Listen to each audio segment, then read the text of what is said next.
Alam niyo yung pakiramdam na akala mo okay na ang lahat? Yung tipong puno ng tawanan, kulitan, at parang walang problema. Pero biglang pagbalik sa realidad, may nagbago.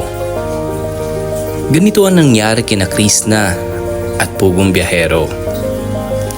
Mula sa masayang bakasyon sa Mindoro, para nag-iba ang ihip ng hangin pagdating sa Davao. Hello mga tao sa Earth! Damdam niyo ba yung lamig? Kasi ako, damdam ko na nanlamig na siya sa akin. Hindi. Sayang magpatigil ang ulan dyan. Mapatigilan mo na kasi. Grabe naman, nilalamig na yung babae ba? Kagabi ba ito? Grabe.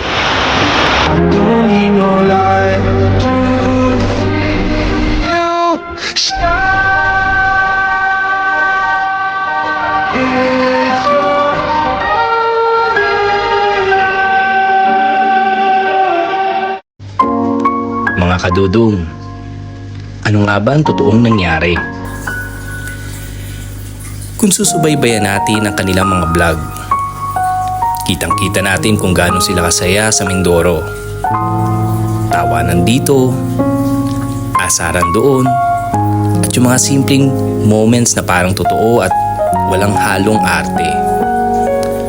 Para silang dalawang taong walang ibang iniisip, kundi mag-enjoy sa isa't isa. Maraming viewers ang kinlig. Maraming naniwala na ito na yun. Pero, pagbalik nila sa Davao, parang may nawala. Hindi na tulad ng dati. Mas tahimik, mas malamig, at mas may distansya. At doon nagsimula magtanong ang mga fans. May problema ba?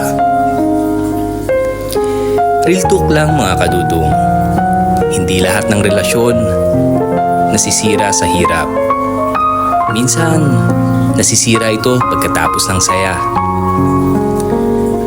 Kapag nasa bakasyon kayo, everything feels perfect. Walang stress, walang pressure, puro good vibes lang.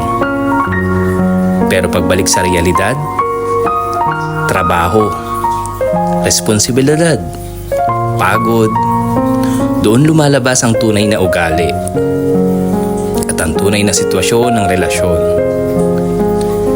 Minsan, hindi kailangan ng malaking away para masira ang koneksyon. Minsan, sapat na yung hindi kayo nag-uusap. Yung may gusto kang sabihin, pero pinipili mong manahimik. Hanggang sa nasasanay na lang kayong hindi mag-usap.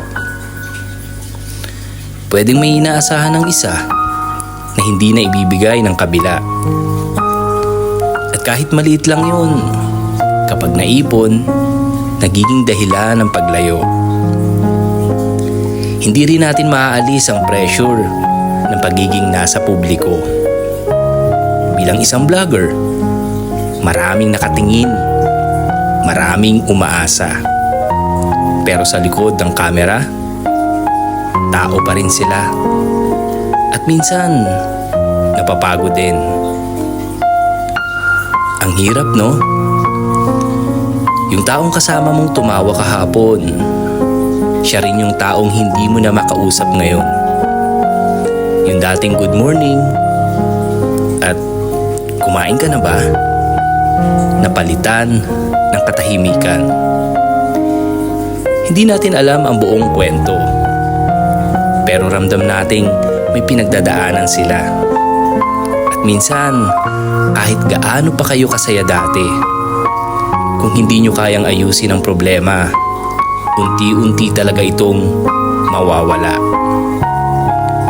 Mga kadudong, tandaan natin, ang saya sa simula ay madali.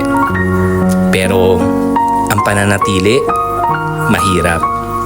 Dahil ang tunay na relasyon, hindi nasusubok sa saya, kundi sa problema, sa komunikasyon, sa pag-intindi, at sa pagpili sa isa't isa araw-araw.